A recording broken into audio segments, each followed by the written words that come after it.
అందరికీ నమస్కారం.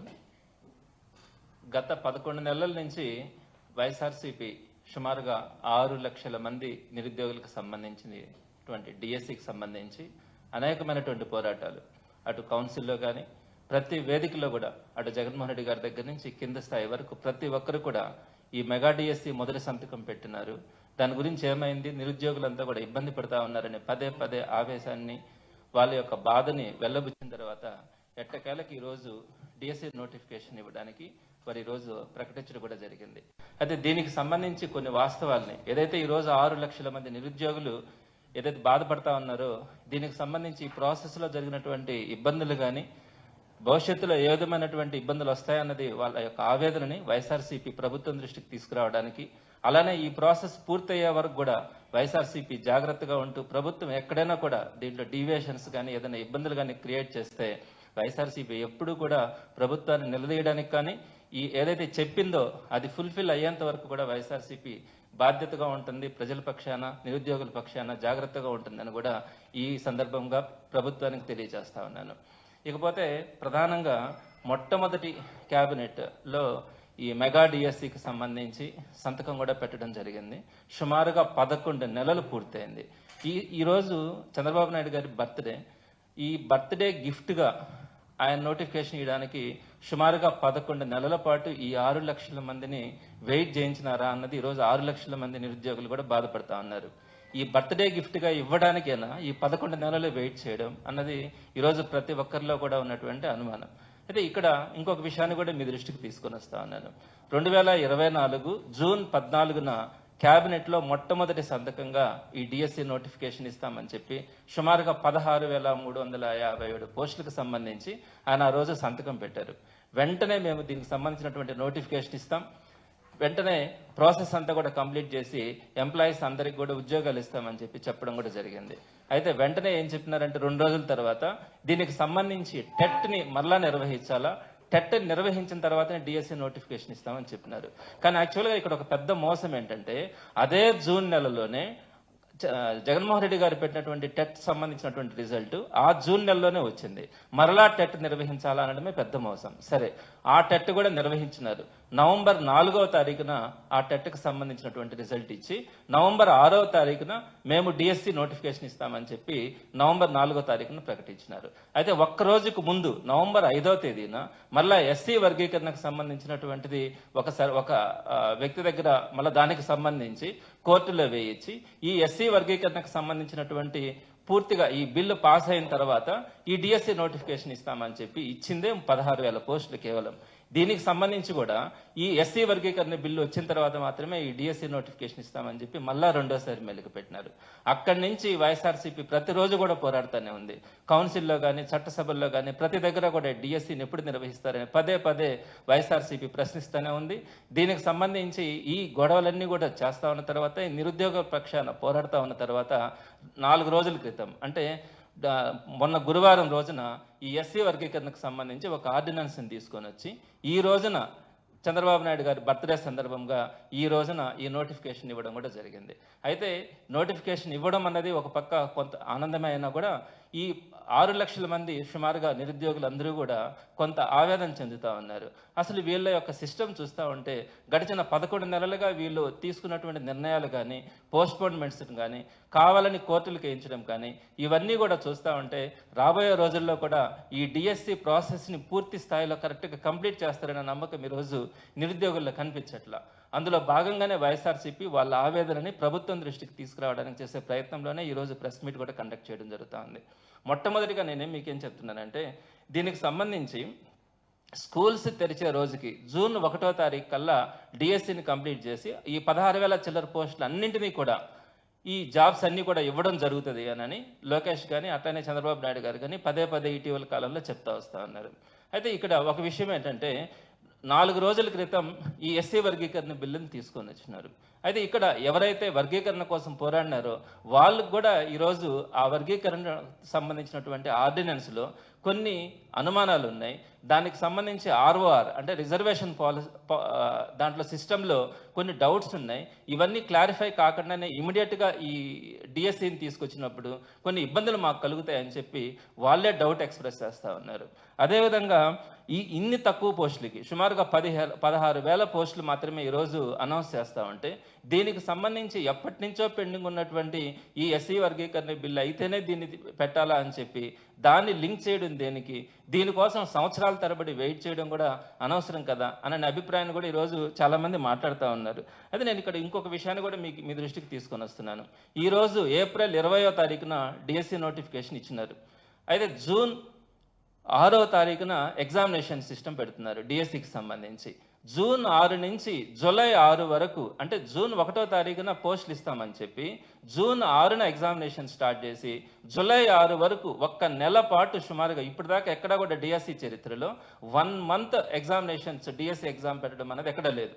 ఒక్క నెల రోజులు జూలై 6వ తేదీ దాకా ఈ ఎగ్జామినేషన్ సిస్టమ్ని కంటిన్యూ చేసి అక్కడి నుంచి ఒక 1 వీక్ పోస్ట్పోన్ చేసుకుంటా ఆగస్టు దాకా ఈ షెడ్యూల్ అంతా కూడా ఈరోజు ప్రకటించడం జరిగింది. ఇక్కడ కూడా మీకు ఇంకొక విషయం కూడా తెలియజేస్తా ఉన్నాను. ఆగస్టు దాకా కూడా వాళ్ళు ఈరోజు ఇచ్చినటువంటి నోటిఫికేషన్లో ఎగ్జామినేషన్ రిజల్ట్ ఇస్తామని మాత్రమే ఆ రోజు దాకా కూడా చెప్పినారు. ఇంకా అక్కడి నుంచి జరిగే ప్రాసెస్ని ఎప్పటి లోపల నియామకాలు పూర్తి చేస్తాం, ఎప్పటి లోపల ఆర్డర్స్ ఇస్తామని అన్న విషయాన్ని మాత్రం ఈరోజు ఎక్కడ కూడా స్పష్టంగా వాళ్ళు చెప్పాల. ఇటువంటి నోటిఫికేషన్ మనం ఎక్కడ కూడా చూడలేం. ఓన్లీ ఎగ్జామినేషన్ నిర్వహించడం మాత్రమే అంతటితోనే మా పని అయిపోయింది అన్నట్టుగా ఆల్మోస్ట్ ఆగస్టు 1st వీక్ దాకా కూడా షెడ్యూల్ ఇచ్చి ఆ రోజుతో మేము రిజల్ట్ ఇస్తామని చెప్పినారు. ఇక్కడ ఇంకొక విషయాన్ని కూడా మీ దృష్టికి తీసుకొని వస్తున్నాను. టీచర్స్కి సంబంధించి మే నెలలోనే అన్నిటిని కూడా, అంటే ఈ ట్రాన్స్ఫర్స్ అన్నిటిని కూడా పూర్తి చేస్తామంటున్నారు. మే నెలలో ట్రాన్స్ఫర్స్ చేసేటప్పుడు సుమారుగా ఈ 16,347 పోస్టులు ఈరోజు మనకు డిఎస్సి నోటిఫికేషన్ ద్వారా వ్యాకెన్సీస్ కనుక్కుండే పని అయితే వాటన్నిటిని కూడా బ్లాక్ చేయకుండానే ఇస్తామని చెప్పి కమిషనర్ నేను చెప్పినారు, మంచి మాటే. అయితే బ్లాక్ చేయకుండా ఈ ట్రాన్స్ఫర్స్ అన్నీ కూడా ఇచ్చినప్పుడు కంప్లీట్గా ఈ ట్రాన్స్ఫర్స్ విషయంలో రీమోట్లో ఉండేటువంటి స్కూల్స్ అన్నీ కూడా 16,347 పోస్టులకు సంబంధించి రీమోట్ స్కూల్స్ అన్నీ కూడా వ్యాకెంట్గా తయారయ్యే పరిస్థితి ఉంటుంది. మరి అవన్నీ కూడా వీళ్ళు సుమారుగా ఆగస్టులోనే సెప్టెంబర్లోనో, అంటే ఆగస్టుకు ప్రాసెస్ అయిపోతే ఎప్పుడో సెప్టెంబర్లో నియామకాలు చేసే పని అయితే అప్పుడు దాకా కూడా ఈ స్కూల్స్ నిర్వహించే అవకాశం ఉందా లేదా, అసలు వీళ్ళకి చిత్తశుద్ధి ఉందా? అంటే ఈ ప్రాసెస్ అంతా కనుక చూస్తుంటే సెప్టెంబర్ దాకా కూడా వీటన్నిటిని కూడా పూర్తి చేయకుండా ఉండడం అంటే అసలు ఈ ప్రాసెస్ని వీళ్ళకి కంప్లీట్ చేయాలన్న ఆలోచన ఉందా? జూన్ లోపలనే నియామకాలు పూర్తి చేసి స్కూల్స్కి ఇబ్బంది లేకుండా స్టార్ట్ చేయాల్సింది పోయి సెప్టెంబర్ దాకా కూడా మేము దీన్ని కంటిన్యూ చేస్తామని చెప్తే అసలు ఈ ప్రాసెస్ని కంప్లీట్ చేయాలన్న ఆలోచన ప్రభుత్వానికి ఎక్కడా కూడా ఉన్నట్టుగా కూడా కనిపించట్లా. ఇంకపోతే ప్రధానమైనటువంటి ఇంకొక పాయింట్ కూడా ఈరోజు ప్రతి ఒక్క నిరుద్యోగి కూడా చెప్తా ఉన్నటువంటి ఒక అంశాన్ని మీ దృష్టికి తీసుకొని వస్తున్నాను. 11 నెలల క్రితం జూన్ 14వ తారీఖున 2024 సంవత్సరంలో 16,347 పోస్టులకు ఆ రోజు ఫస్ట్ సంతకం పెట్టినారు. కరెక్ట్గా 11 నెలల తర్వాత ఈ రోజుకి కూడా అదే 16,347 వ్యాకెన్సీస్ ఉన్నాయి. ఆ 16,347 వ్యాకెన్సీస్కి సంబంధించిన డిఎస్సి నోటిఫికేషన్ ఇస్తా ఉన్నామని చెప్పినారు. ఈ 11 నెలల కాలంలో ఎన్ని వేల మంది రిటైర్ అయి ఉంటారు, ఎన్ని మార్పులు జరుగుంటాయి. అదేవిధంగా ప్రధానంగా జీవో నెంబర్ 117, ఆ రోజు జగన్మోహన్ రెడ్డి గారు జీవో నెంబర్ 117 ద్వారా ప్రభుత్వ విద్యా వ్యవస్థని ఒక అద్భుతమైనటువంటి వ్యవస్థగా 3వ తరగతి నుంచే సబ్జెక్ట్ టీచర్తో చెప్పించి ప్రతి స్కూల్ని కూడా ఒక ఇంటర్నేషనల్ స్కూల్గా తయారు చేయాలన్న ఆలోచనతో ఆ రోజు జీవో నెంబర్ 117 తీసుకొని వస్తే దాన్ని ఒక భూతద్దంలాగా చంద్రబాబు నాయుడు గారు కానీ లోకేష్ గారిని చెప్పడం, 117 జీవోలో ఏమున్నాయో కూడా వాళ్ళకి తెలియదు స్పష్టంగా. ఆ 117 జీవోని రద్దు చేస్తామని చెప్పి అందరికీ కూడా ఒక భ్రాంతిని కలిగించినారు. అయితే 117 జీవోని రద్దు చేయకుండా ఆ 117 జీవో ప్లేస్లో కొత్త మెమోని ఒక దాన్ని తీసుకొని ఇచ్చినారు. ఈ మెమో వల్ల ఈరోజు ఎంత ప్రమాదకరమైన పరిస్థితుల్లో ఈరోజు విద్యా వ్యవస్థ వెళ్ళిపోతా ఉందంటే నేను కొన్ని పాయింట్స్ని మాత్రం మీ దృష్టికి తీసుకొని వస్తా ఉన్నాను. సుమారుగా 19,271 ప్రైమరీ స్కూల్స్ వాటి ఉనికిని కోల్పోయి ఫౌండేషన్ స్కూల్స్గా పడిపోయే పరిస్థితి ఈరోజు వీళ్ళు తీసుకొచ్చినటువంటి కొత్త మెమో వల్ల ఏర్పడే పరిస్థితి ఉంది. అంటే వాళ్ళు చెప్తున్నది ఏంటంటే ఒక్క పంచాయతీకి ఒక్క మోడల్ ప్రైమరీ స్కూల్ కానీ లేదా బేసిక్ ప్రైమరీ స్కూల్ కానీ పెడతామని చెప్తా ఉన్నారు. మనకున్నటువంటి సుమారుగా 31,000 చిల్లర ప్రైమరీ స్కూల్స్ ఉన్నాయి. వాటిల్లో కేవలం పంచాయతీకి ఒక్క స్కూలే ప్రైమరీ స్కూలే కనుక పెట్టగలిగితే అది మోడల్ ప్రైమరీ స్కూల్ కావచ్చు, లేదనుకుంటే బేసిక్ ప్రైమరీ స్కూల్ కావచ్చు. సుమారుగా 19,271 ప్రైమరీ స్కూల్స్ ఫౌండేషన్ స్కూల్స్గా పడిపోయేదానికి అవకాశం ఉంది. ఇది ఒక పెద్ద ప్రమాదం అయ్యే అవకాశం కూడా ఉంది. ఇకపోతే రెండవది, అసలు అప్పర్ ప్రైమరీ వ్యవస్థనే లేకుండా తీసేస్తామని చెప్తున్నారు. 3,156 అప్పర్ ప్రైమరీ స్కూల్స్ ఉంటే వాటిల్లో సుమారుగా వాళ్ళు ఇచ్చిన డేటా ప్రకారమే 83% స్కూల్స్లో 6, 7, 8 తరగతులు 60 మంది కంటే తక్కువ విద్యార్థులు ఉన్నారన్నారు. మరి ఈ 83% అప్పర్ ప్రైమరీ స్కూల్స్ అన్నీ కూడా ఫౌండేషన్ స్కూల్స్ గానో లేదా ప్రైమరీ స్కూల్స్ గానో పడిపోయేదానికి వారు ఇచ్చినటువంటి మెమో ద్వారా స్పష్టంగా కూడా వాళ్ళు చెప్పడం కూడా జరిగింది. కేవలం 17% స్కూల్స్ని మాత్రమే హై స్కూల్స్గా అప్గ్రేడ్ చేస్తామని చెప్పినారు. ఇకపోతే సుమారుగా 5-10 హై స్కూల్ ప్లస్ల్ని ఎక్కడైతే గ్రామీణ విద్యార్థులందరికీ కూడా జూనియర్ కాలేజీలు కానీ ఇంటర్మీడియట్ వ్యవస్థ కానీ అందుబాటులో ఉండాలన్న ఆలోచనతో ఆ రోజు జగన్మోహన్ రెడ్డి గారు హై స్కూల్ ప్లస్, హై స్కూల్లోనే ఇంటర్మీడియట్ వరకు ప్రతి ఒక్కరు కూడా చదువుకోవాలన్న ఆలోచనతో ఆయన హై స్కూల్ ప్లస్ వ్యవస్థను తీసుకొని వస్తే ఆ 510 హై స్కూల్స్ ప్లస్ మొత్తాన్ని కూడా ఈరోజు రద్దు చేస్తామని చెప్పి కూడా వాళ్ళు ప్రకటించినారు.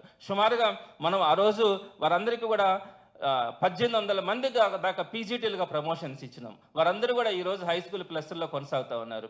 మరి ఈరోజు 510 హై స్కూల్ ప్లస్ల్ని రద్దు చేస్తామని చెప్తున్నారు. దానికి సంబంధించి వైఎస్ఆర్సీపీ తరఫున పోరాటం చేస్తే ఈ ఒక్క సంవత్సరం వరకు అందులో 290 హై స్కూల్ ప్లస్లను మాత్రమే కొనసాగిస్తామని చెప్పి మొన్న అది కూడా ఒక డౌట్గా చెప్తా ఉన్నారు.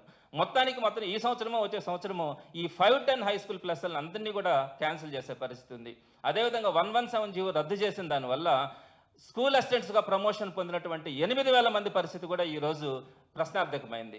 ఈ విధంగా టోటల్గా చూస్తే 19271 ప్రైమరీ స్కూల్స్ ఉనికిని కోల్పోతా ఉన్నాయి. 3156 అప్పర్ ప్రైమరీ స్కూల్స్ అసలు కనిపించట్లా. 510 హై స్కూల్ ప్లస్లు కనిపించట్లా. మరి ఈ 8000 మంది స్కూల్ అసిస్టెంట్స్గా ప్రమోషన్ పొందినటువంటి వీరందరి భవిష్యత్తు కూడా ప్రశ్నార్థకమవుతుంది. ఇన్ని మార్పులు జరిగిన తర్వాత, ఇంత ఘోరమైనటువంటి నిర్ణయాలు తీసుకున్న తర్వాత, ఈ గవర్నమెంట్ ఎడ్యుకేషన్ సిస్టంలో ఇంత డిజాస్టర్స్ లాగా ఇవన్నీ కూడా జరిగిన తర్వాత కూడా ఒక్క సంవత్సరం క్రితం ఏదైతే మీరు 16,347 పోస్టులు ఉన్నాయి వ్యాకెన్సీస్ అన్నారో, ఈ రోజుకి కూడా మళ్ళీ 16,347 పోస్టులు మాత్రం మీరు ఉన్నాయని చెప్పి వ్యాకెన్సీస్ చూపించి వాటికి సంబంధించినటువంటి డిఎస్సి నోటిఫికేషన్ ఈ రోజు ఇస్తే మీరంతా కూడా కట్టుకథల్లాగా కేవలం డిఎస్సి ఎగ్జామినేషన్ వరకు జరుపు, లేకపోతే ఈ లోపలనే కోర్టుల ద్వారా దాన్ని ఆపించడానికి చేసే ప్రయత్నంలో భాగంగా ఒక నటనలాగా కనపడుతుంది. కానీ మీకు ఎక్కడ కూడా దీంట్లో చిత్తశుద్ధి ఉన్నట్టుగా కనిపించట్లా.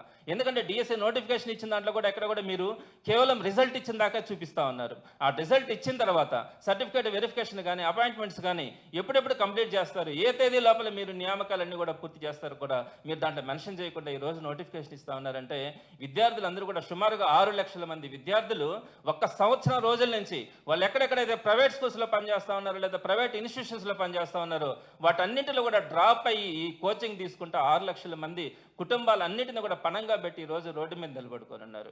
ఈ రోజుకి కూడా చిత్తశుద్ధి ఎక్కడ కూడా కనిపించట్లా. మేము ఒకటే చెప్తా ఉన్నాం వైఎస్ఆర్సీపీ తరఫున, డెఫినెట్గా పోరాటం జరుగుతుంది. ఎక్కడైతే మీరు ఇటు సూపర్ 6 పేరుతో పేద ప్రజలకు ఏదైతే హామీలు ఇచ్చున్నారో అలానే మిగతా అనేకమైనటువంటి హామీలు ఇస్తున్నారో వాటితో పాటు పోరాడడంతో పాటు దీనికి సంబంధించినటువంటి మెగా డిఎస్సి కానీ అలానే మిగిలినటువంటి మీరు చేసేటువంటి ప్రతి దాంట్లో కూడా ప్రజల పక్షాన తప్పకుండా పోరాడడం కూడా జరుగుతుంది. ఇంకొక విషయాన్ని కూడా మీ దృష్టికి తీసుకొని వస్తా ఉన్నాను. మీరేం చెప్పినారు, 20 లక్షల ఉద్యోగాలు మేము 5 సంవత్సరాల్లో కల్పిస్తామన్నారు. సుమారుగా 1 సంవత్సరం పూర్తయింది. మొన్న చెప్పినటువంటి గవర్నర్ గారి ప్రసంగంలో ఏం చెప్పినారు, మీరు 4 లక్షల ఉద్యోగాన్ని కల్పించినాము అని చెప్పినారు. తర్వాత మేము అబద్ధం చెప్పినామని కూడా ఒప్పుకున్నారు. ఈ 1 సంవత్సరం గడిచిపోయింది. ఇప్పటికి 4 లక్షల ఉద్యోగాలు కాదు కదా, సుమారుగా 3 లక్షల మందిని మీరు రోడ్డు మీద పడేశారు. అది సచివాలయ వాలంటీర్లు కావచ్చు, అనేకమైనటువంటి కాంట్రాక్ట్ అవుట్సోర్సింగ్ లో ఉన్నటువంటి సుమారుగా 3 లక్షల మంది ఎంప్లాయీస్ని ఈ రోజు ప్రభుత్వ ఉద్యోగులుగా ఉన్నటువంటి వారందరినీ కూడా రోడ్డు మీదకి తీసుకొచ్చి పెట్టిన పరిస్థితి ఉంది. ఈ రోజుకి కూడా కొత్త ఉద్యోగం ఒక్కటి కూడా ఇవ్వకపోగా ఈ 3 లక్షల మంది నిరుద్యోగులు చేస్తున్నారు. ఈ రోజుకి 1 సంవత్సరం తర్వాత మీరు ఈ 16,347 పోస్టులు మాత్రమే డిఎస్సి నోటిఫికేషన్లో చూపించి దాన్ని కూడా కరెక్ట్గా ప్రాసెస్ని చేస్తామనే నమ్మకం లేకుండా చేస్తూ ఉన్నారు. ఎందుకు ఇన్ని అనుమానాలు కలుగుతూ ఉన్నాయంటే నేను దీనికి సంబంధించి 2 పాయింట్స్ని మీ దృష్టికి తీసుకొని వస్తున్నాను. గతంలో 2014-2019 మధ్య చంద్రబాబు నాయుడు గారు ముఖ్యమంత్రిగా ఉన్నప్పుడు ఆయన 1 సంవత్సరం ముందు అంటే 2018లో ఒక డిఎస్సి నోటిఫికేషన్ 7,000 చిల్లర మందికి ఆయన ఒక డిఎస్సి నోటిఫికేషన్ ఇస్తున్నారు. ఆయన వేసి దాన్ని సరిగ్గా నిర్వహించకుండా 7,000 చిల్లర డిఎస్సి నోటిఫికేషన్ ద్వారా టీచర్ పోస్టులు వేస్తే కేవలం 300 పోస్టులు మాత్రమే ఫిల్ చేసి మిగతా 6,900 మందిని గాల్లో పెట్టేశారు. దీనికి అందరికి తర్వాత 2019లో జగన్మోహన్ రెడ్డి గారి ప్రభుత్వం వచ్చిన తర్వాత దీనికి సంబంధించిన ప్రాసెస్ను కూడా చేయడం జరిగింది. ఇంకొక విషయం కూడా మీకు తెలిసి ఉంటుంది, 98 డిఎస్సి వాళ్ళని కూడా ఆ రోజు డిఎస్సి కూడా హడావిడిగా ప్రజల కోసం ఓట్ల కోసం డిఎస్సి నోటిఫికేషన్ వేసి వాళ్ళకు కూడా సరిగ్గా ఫీల్ చేయకుండా ఉంటే 25 సంవత్సరాల తర్వాత జగన్మోహన్ రెడ్డి గారు వచ్చిన తర్వాత వారందరికీ కూడా ఉద్యోగాలు ఇవ్వడం జరిగింది.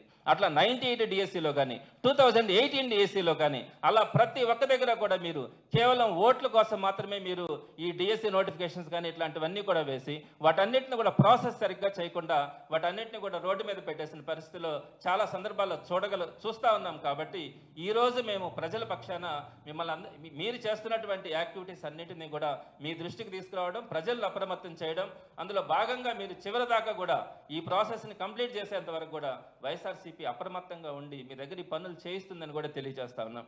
ఇంకొక విషయం కూడా తెలియజేస్తా ఉన్నాం. ఈరోజు మీరు ఇచ్చినటువంటి నోటిఫికేషన్లోనే మీకు సంబంధించినటువంటి పత్రికల్లో కొన్ని న్యూస్ చూసాం. జగన్మోహన్ రెడ్డి గారు 5 సంవత్సరాల పాలనలో ఒక్క టీచర్ పోస్ట్ కూడా ఫిల్ చేయలేదని చెప్పి మీరు చెప్పినటువంటి మాట చూస్తే బాధ అనిపించింది. చంద్రబాబు నాయుడు గారు మీరు ఒక్కసారి 2014-19లో మీరు ఇచ్చినటువంటి జాబ్స్ అన్ని కేవలం డిఎస్సి 2014 ద్వారా మీరు ప్రొవైడ్ చేసింది ఆ రోజు 10,313 పోస్టులు మాత్రమే మీరు ఫిలప్ చేసినారు. 2014-19లో 2014 డిఎస్సి ద్వారా 10,313 పోస్టులు ఫిలప్ చేస్తే జగన్మోహన్ రెడ్డి గారు ఉన్న టైంలో 2019 నుంచి 24 దాకా 2 ఇయర్స్ కోవిడ్ కూడా కేవలం 3 సంవత్సరాల్లోనే మీరు చేసినటువంటి పాపాలన్నిటికి కూడా పరిష్కారం చూపించి అనేక వేల మందికి ఉద్యోగాలు ఇచ్చిన పరిస్థితి కూడా మనం గమనించాం. ఎగ్జాంపుల్ 98 డిఎస్సి ఇందాక కూడా చెప్పడం జరిగింది. 25 సంవత్సరాల క్రితం మీరు డిఎస్సిని పెట్టి ఆ రోజు సరిగ్గా ప్రాసెస్ చేయకుండా సుమారుగా 4,000 మందిని రోడ్డు మీద పడేస్తే వారందరికీ కూడా 25 సంవత్సరాల తర్వాత జగన్మోహన్ రెడ్డి గారి పరిపాలనలో వారందరికీ 98 డిఎస్సి వరకు ఉద్యోగాలు ఇచ్చారు. అలానే 2018 డిఎస్సి మీరు ఏదైతే డిఎస్సి వేసి వదిలేస్తున్నారో సుమారుగా 6,954 మందికి వారందరికీ కూడా జగన్మోహన్ రెడ్డి గారు టీచర్ పోస్టులు ఇచ్చినారు. అదేవిధంగా 2008 డిఎస్సి వాళ్ళకు కూడా 15 సంవత్సరాల తర్వాత వారందరికీ కూడా డిఎస్సి రాసి క్వాలిఫై అయ్యి వారందరికీ కూడా టీచర్ పోస్టులు రాకుండా ఉంటే 2,193 మందికి వారందరికీ కూడా 2019-24 మధ్యలో జగన్మోహన్ రెడ్డి గారు వాళ్ళందరికీ కూడా టీచర్ పోస్టులు ఇవ్వడం జరిగింది. అలానే 2022లో స్పెషల్ డిఎస్సి ద్వారా ఒక 602 పోస్టులు వేయడం జరిగింది. కేజీబీవీలో రెగ్యులర్ పోస్టులు 1,200 పోస్టులు ఫిలప్ చేయడం కూడా జరిగింది. ఇట్లా 15,008 పోస్టులని జగన్మోహన్ రెడ్డి గారు 2 సంవత్సరాలు కోవిడ్ ఉన్నప్పటికీ కూడా ఆ 3 సంవత్సరాల్లోనే టీచర్ పోస్టులన్నీ ఫిలప్ చేసి డిఎస్సి 2024లో 6,100 పోస్టులకి ఆయన మళ్ళా కూడా నోటిఫికేషన్ ఇచ్చినారు. అంటే 21,108 పోస్టులకి ఆయన ఆ రోజు టీచర్ పోస్టులకు సంబంధించిన ప్రాసెస్ చేస్తే మీరు ఒక్క టీచర్ పోస్ట్ను కూడా ఇవ్వలేదనే మాట చెప్పడానికి మీకు నోరు ఎలా వస్తూ ఉంది అని చెప్పి అడుగుతా ఉన్నాం. మీరు కేవలం ఇచ్చింది 10,313 పోస్టులు ఇచ్చి 20,000 చిల్లర పోస్టులు టీచర్ పోస్టులకు సంబంధించినటువంటి ప్రాసెస్ చేసినటువంటి జగన్మోహన్ రెడ్డి గారి గురించి మీరు విమర్శిస్తూ ఉంటే ఈరోజు బాధపడతా ఉన్నాం. ఎందుకంటే సుమారుగా ఈ 5 సంవత్సరాల్లో 2 సంవత్సరాలు కోవిడ్ ఉన్నా కూడా 4 లక్షల ఉద్యోగాలు ఇచ్చాం. ఎక్కడా కూడా బర్త్డే గిఫ్ట్లు ఇవ్వాలనుకోవాలా, జగన్మోహన్ రెడ్డి గారు బర్త్డే వస్తేనే ఈ నోటిఫికేషన్ ఇవ్వాలా, ఈ ఉద్యోగాలు ఇవ్వాలని ఏ రోజు కూడా జగన్మోహన్ రెడ్డి గారు అనుకోవాలా. 1,36,000 ఉద్యోగాల్ని ఒక సింగిల్ నోటిఫికేషన్ ద్వారా ఏ స్టేట్లో కూడా భారతదేశంలో ఇప్పటిదాకా ఒక టెన్యూర్లో ఒక సింగిల్ నోటిఫికేషన్లో 1,36,000 ఉద్యోగాలను ఇచ్చినటువంటి ఘనత ఈ దేశంలో ఏ రాష్ట్రంలో ఏ టెన్యూర్లో కూడా జరిగి ఉండదు. అది కూడా ఆయన ఒక రోజు నోటిఫికేషన్ ఇవ్వడం ఆల్మోస్ట్ 2 మంత్స్ లోపల ఆ ప్రాసెస్గా కంప్లీట్ చేసి ఆ 1,36,000 ఉద్యోగాలు ఇవ్వడం కూడా జరిగింది. అవి కాకుండా వాలంటీర్స్ ఉద్యోగాలు అయితేనేమి ఇట్లా సుమారుగా 4 లక్షల ఉద్యోగాల్ని మనం ఆ 5 ఇయర్స్లో పొందాం. ఎక్కడైనా కూడా మీరు చూసారా ఇన్ని జాబ్స్ ఇవ్వడం అన్నది?